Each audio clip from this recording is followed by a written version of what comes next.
All right, so today we are going to start reading Mockingbird by Catherine Erskine. And we have some predictions that we need to make based on what I've already talked with you guys about with this book, but then also I'm going to read the back of the book to you.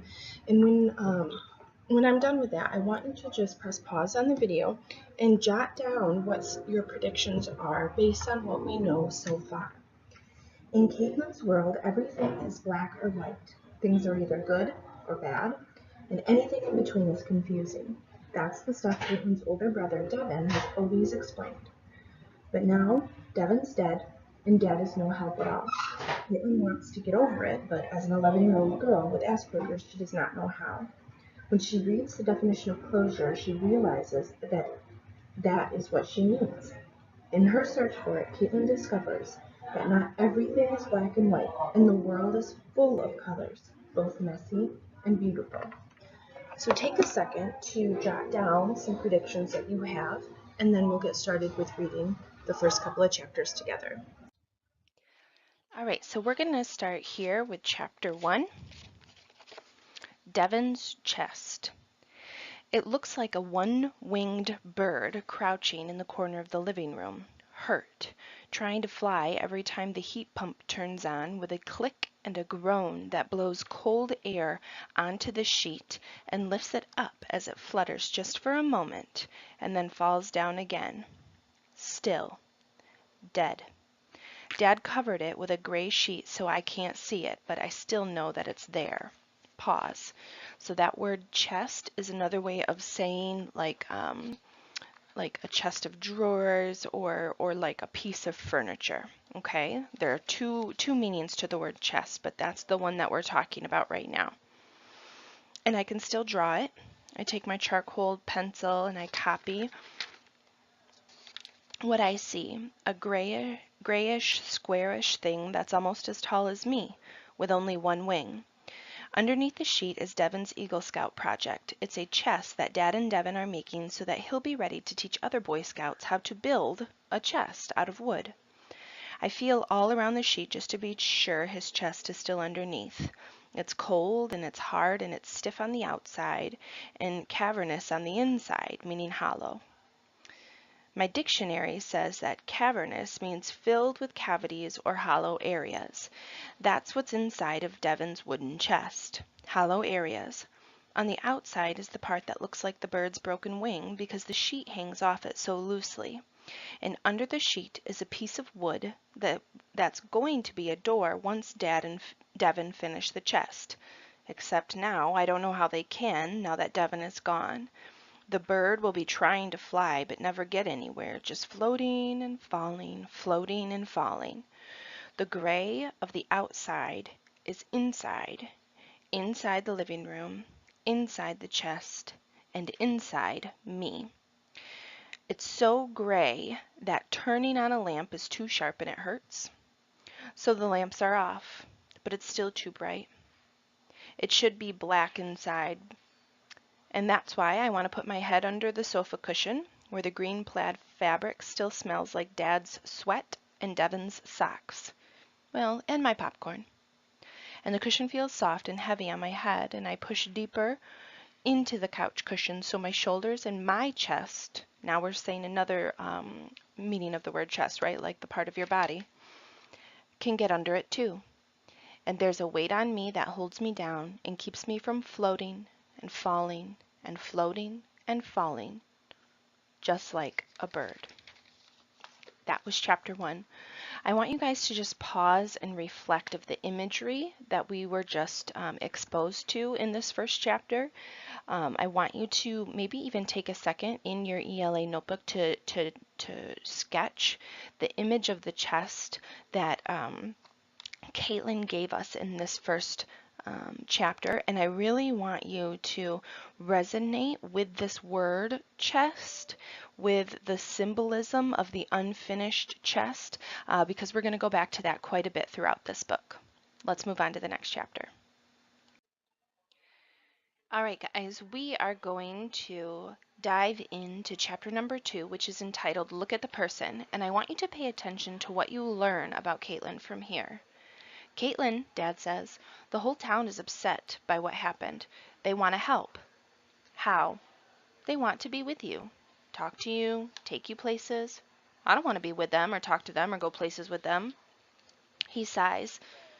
They want to help you deal with life, Caitlin, without Devon. I don't know what this means, but the people come to our house, and I wish I could hide in Devon's room, but I'm not allowed in there now. Not since, look at this, guys, the day we fell apart. Do you see how every letter in this phrase is capitalized? That is showing that this is significant, that the author intentionally changed this to a proper noun to show impact, to show how important this particular phrase is. And Dad slammed Devon's door shut and put his head against it and cried and said, "No, no, no, no, no. So I can't go to my hidey hole in Devon's room anymore, and I miss it.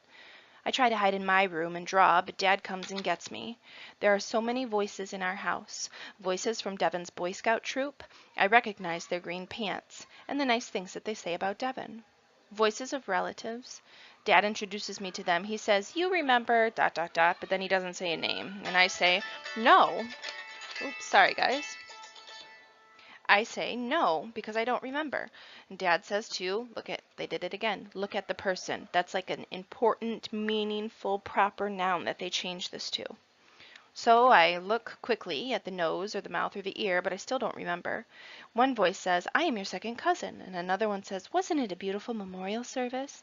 And another one says, 'I love your drawing. You're very talented. You're a very talented artist. Will you draw something for me?' One even says, 'Aren't you lucky to have so many relatives?' I don't feel lucky, but they keep coming. Relatives we hardly saw when Devon was here, so how can they help?" I'm going to change it now, so there we go. I wanted you to just see the proper nouns that the author did there. Relatives we hardly saw when Devon was here, so how can they help? Neighbors, like the man who yelled at Devon to get off his lawn. How can he help? People from school, Miss Brooke, my counselor, Miss Harper, my principal. All my teachers since kindergarten except my real fifth grade teacher because she left after what happened at Devon's school. And I don't get it, again capitalized, because nothing bad happened at James Madison Elementary School, so why did she have to leave? Now, Mrs. Johnson is my teacher. She didn't even know Devon except she watched him play basketball, she said. Twice. Well, I watched the LA Lakers play more than twice, but I don't try to help them. Caitlin, if you ever want to talk about what happened, you just let me know, Mrs. Johnson says. That's what Miss Brooks for, I tell her. Maybe we could all sit down together. Why? So we know where you're coming from. I look around the room and I stare at the sheet-covered chest. I come from here. I'm sorry, I meant so we all know how you're feeling. Oh, Miss Brooke knows how I'm feeling, so you can find out from her. It would be superfluous. My dictionary says superfluous means exceeding what is sufficient or necessary. Well, I just thought it might be nice to take some time to sit and chat. I shake my head. Superfluous. It also means marked by wastefulness. Well, okay then, she says. I suppose I can talk with Miss Brooke.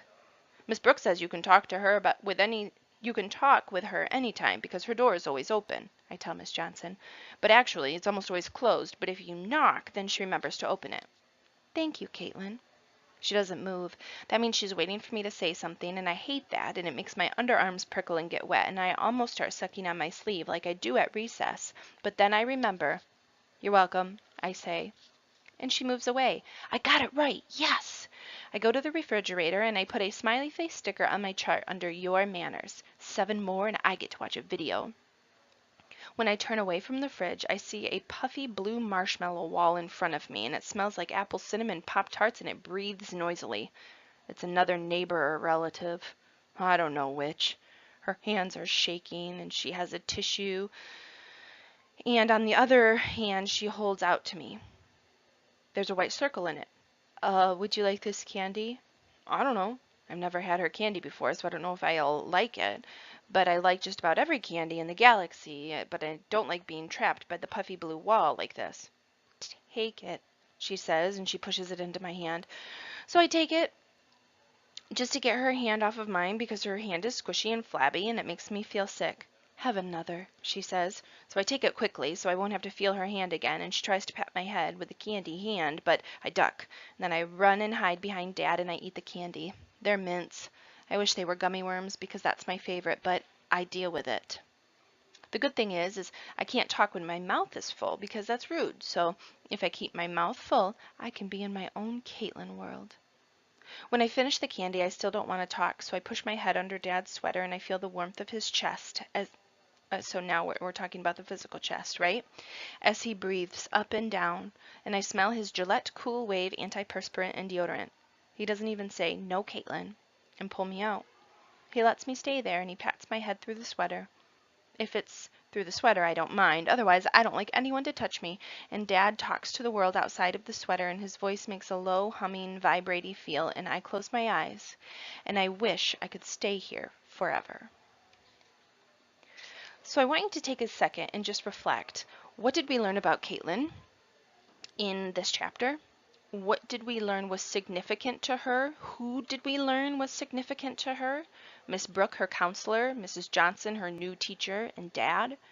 What were some of her behaviors and characteristics that made Caitlin unique? What were Dad's characteristics that made him unique? And I want you to remember this as you continue to read aloud. All right, let me know if you have any questions.